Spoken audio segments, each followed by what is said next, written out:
Cuma orang buntut itu Alawiyah, keturunan Sayyidina Ali dari Sayyidina Husain. Kalau terjun politik kalah saya. Politik itu udah selesai. Pemilu itu 5 tahun sekali kita pemilu. Apa kita mau begini terus? Nanti juga di tahun yang akan datang beda lagi pilihannya. Apalagi apa dengan perbedaan kita harus pecah belah? Jangan.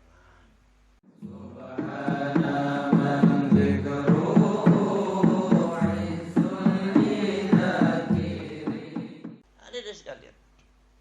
Sayyidina Ali karramallahu wajhah. Sayyidina Ali karramallahu wajhah ketika berhadapan dengan seseorang, baju besinya hilang. Baju besinya hilang.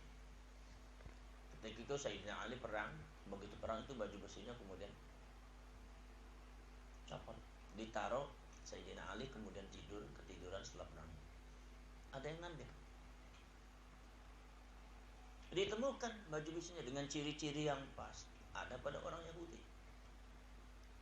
Laporlah Sayyidina Ali kepada hukum, ketawa hakim, ketawa pengadilan. Lapor ke pengadilan. Ini Sayyidina Ali mencontohkan kalian satu kedewasaan berpikir dalam beragama, Sayyidina Ali lantas tidak menghakimi, menjustifikasi atau memprovokasi orang tentang masalah dia itu orang Yahudi dan segalanya. Perdebatan antara orang Yahudi dengan Sayyidina Ali tidak melebar kemana-mana, tapi dibawa ke pengadilan, mengerucut, dan itu akan membuahkan sebuah hasil penyelesaian. Bukan masalah ribut itu Yahudi atau Islam.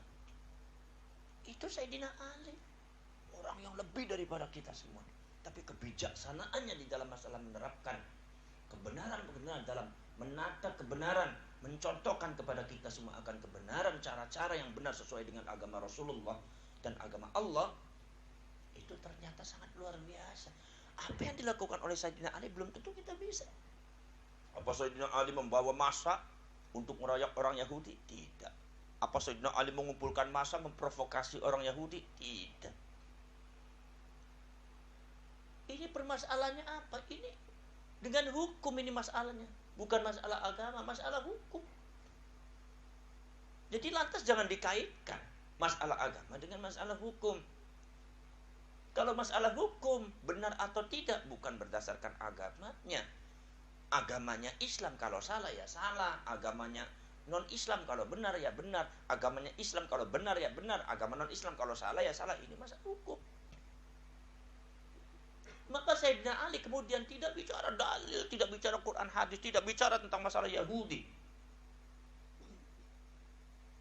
Kita nih kadang-kadang apa? Ini masalahnya hukum, tapi kita bicara melebar kemana-mana. Akhirnya terjadi provokasi, fitnah terjadi di mana-mana, kebencian ditanamkan kepada generasi Islam. Mau jadi apa kita ini? Umat yang selalu membenci orang, umat yang selalu membenci manusia, bahkan membenci sesama umat Islam. Mau jadi apa kita ini? Itu Sayyidina Ali. Sayyidina Ali yang dijuluki oleh baginda Rasulullah sallallahu alaihi wasallam, "Ana Madinatul Ilm wa Aliyu babuha." Saya adalah kota ilmu dan Sayyidina Ali adalah pintunya. Kita itu kalau seandainya mau pintar, itu pintunya Sayyidina Ali. Dan maka anak keturunan Sayyidina Ali yang disebut Alawiyun itu adalah babul ilm, pintu ilmu. Makanya kebanyakan kiai-kiai ulama NU yang pintar, yang alim, itu adalah min dzurriyyati Sayyidina Ali karramallahu wajhah. Yang pintar, yang membawa ilmu itu keturunan Sayyidina Ali. Siapa coba di dunia itu? Orang yang pintar di Mesir banyak keturunan Sayyidina Ali. Di Yaman, mayoritas ulama di Indonesia semua keturunan Sayyidina Ali semua. Termasuk ulama-ulama NU, kebanyakan keturunan Sayyidina Ali. Alawiyah, termasuk Kang Said Agil, itu keturunan Sayyidina Ali. Kalau bukan anak cucunya Sayyidina Ali nggak bakal pinter kayak gitu. Cuma Sayyidina Ali kan diantaranya punya keturunan dua, ada putra dua, Sayyidina Hasan, Sayyidina Husain. Nah, Sayyidina Husain itu ketika berhadapan dengan Muawiyah bin Abi Sufyan, berhadapan dengan Yazid, itu secara politik dia terbunuh. Dia kalah lah istilah di dalam sejarah, karena orangnya terlalu baik Sayyidina Husain. bukan berarti Sayyidina Husain kalah dalam artian negatif. Tapi karena terlalu baik Sayyidina Husain. Orang terlalu baik itu yang nggak bisa terjun di politik. Karena politik itu banyak nggak baiknya. Makanya Sayyidina Husain terbunuh. Orang semacam Sayyidina Husain itu nggak usah terjun ke politik makanya. Kiai ulama keturunannya Sayyidina Husain itu nggak usah terjun politik. Nggak bakal menang, kalah terus. Karena apa? Karena politik semua halal. Sedangkan anak keturunan Sayyidina Husain ada yang halal, ada yang haram. Yang halal dilakukan, yang haram tidak akan dilakukan. Kalah ini. Ada sekalian. Maka dari itu ada sekalian Sayyidina Husain di dalam masalah politik terbunuh tuh. Terbohongi dan politiknya itu disangka. Tapi maka ada yang meriwayatkan bahwasanya Sayyidina Husain itu meninggal dunia itu bukan karena dibunuh oleh orang, bukan dibunuh oleh Yazid, tetapi salah faham terhadap perintah Yazid. Salah faham terhadap perintah Yazid bin Muawiyah. Salah faham karena Yazid mengatakan kepada masyarakat ketika ada Sayyidina Husain itu, ketika ada perseteruan dengan Sayyidina Husain, kata Yazid, bereskan semuanya. Nah, kata-kata bereskan itu dipahami oleh anak buahnya, dibunuh. Maka Sayyidina Husain terbunuh.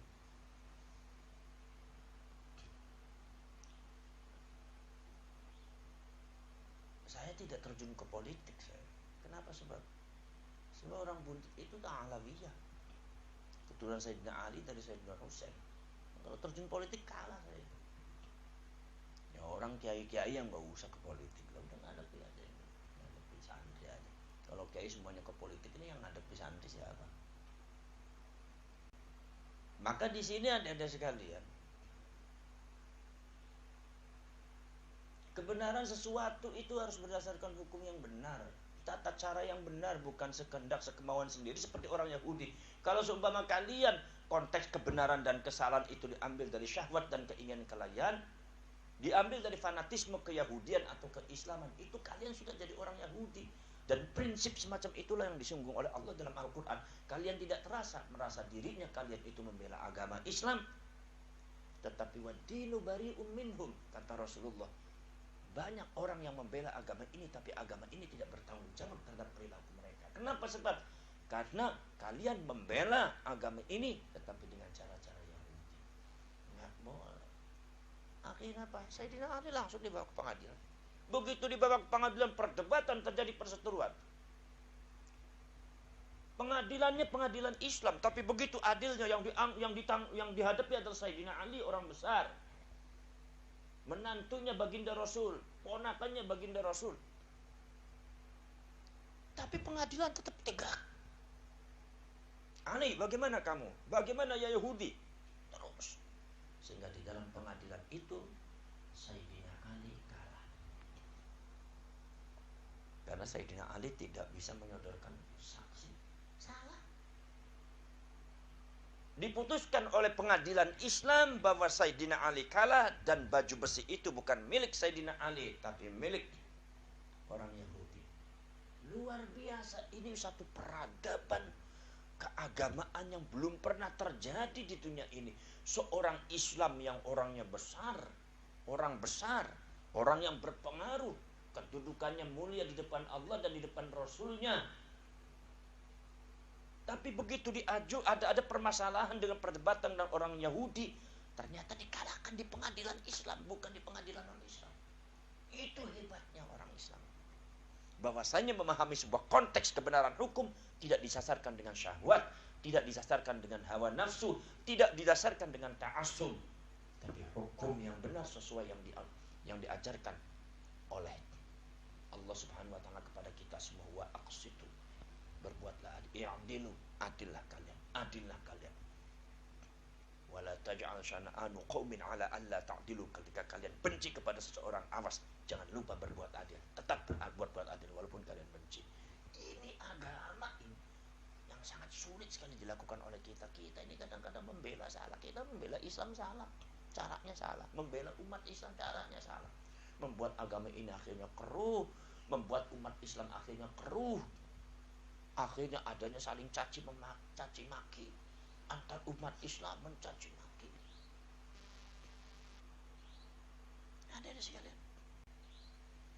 Apa permasalahannya? Sampai sekarang perseteruan antar umat Islam nggak berhenti ini. Padahal pemilu udah lewat. Pak Jokowi sudah jadi presiden dan Pak Prabowo sudah jadi kepercayaannya Pak Jokowi. Sudah akur-akuran. Tapi kita ini di bawah ini, Masya Allah, bainal cebong wal kampret ini nggak beres-beres. Sampai kapan? Ada sekalian, sampai panggilannya juga cebong, kampret. Yang mencontohkan adalah orang-orang yang dianggap punya pengaruh di agama ini. Ya Allah, ini satu uswatun sayyi'ah, satu cara-cara contoh yang sangat kurang baik. Kenapa kurang baik?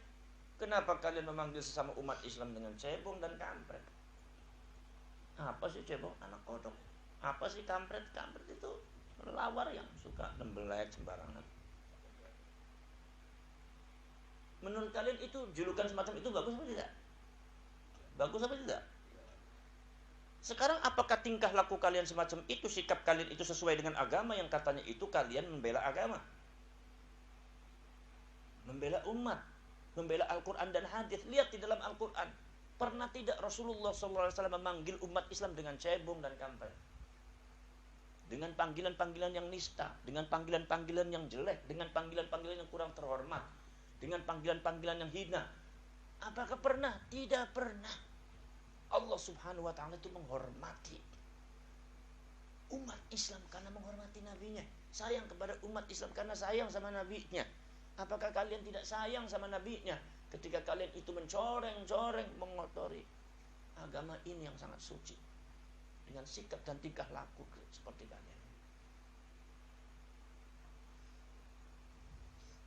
Allah memanggil umat Islam dengan apa? Ya ayyuhalladzina amanu. Orang-orang yang beriman. Orang yang beriman. Orang yang menyandang sebuah keimanan, nilai yang tertinggi di depan Allah. Yang namanya iman tidak pernah diberikan kepada siapapun di dunia ini, kecuali kepada manusia yang dipilih oleh Allah. Tidak ada satu di dunia ini bisa beriman kecuali kalau izin Allah. Tapi betapa Allah memanggil umatnya Rasulullah, ya ayyuhalladzina amanu, hai orang beriman. Kalian disebutnya kuntum khaira ummatin, kalian sebaik-baik umat. Kalian itu umat yang baik, umat yang terpilih. Disebutnya orang-orang sabirin, disebutnya orang-orang syakirin, disebutnya orang-orang muhsinin. Kita Allah itu memanggil kalian dengan panggilan yang sangat baik, yang sangat terhormat, karena Nabi dan Rasul kalian itu sangat dihormati oleh Allah Subhanahu wa ta'ala. Tapi kalian memanggil sesama umat Islam ada tidak dengan panggilan yang baik? Kiai ulama dicaci maki, panggilannya sangat jelek, kebun binatang keluar semua. Memanggil sesama umat Islam juga dengan cara-cara yang baik, itu adalah bukan bid'atun dhalalah. Siapapun yang mengawali itu adalah bid'ah yang sangat sesat dan sangat menyesatkan umat Islam. Na'udzubillah min dzalik. Ingat itu. Panggilan cebong, panggilan kampret segera dihentikan karena politik itu sudah selesai. Pemilu itu 5 tahun sekali kita pemilu. Apa kita mau begini terus? Nanti juga di tahun yang akan datang beda lagi pilihannya. Apalagi apa dengan perbedaan kita harus pecah belah? Jangan. Kenapa? Kan ada di dalam Al-Qur'annya bahwa al-muslimu apa namanya?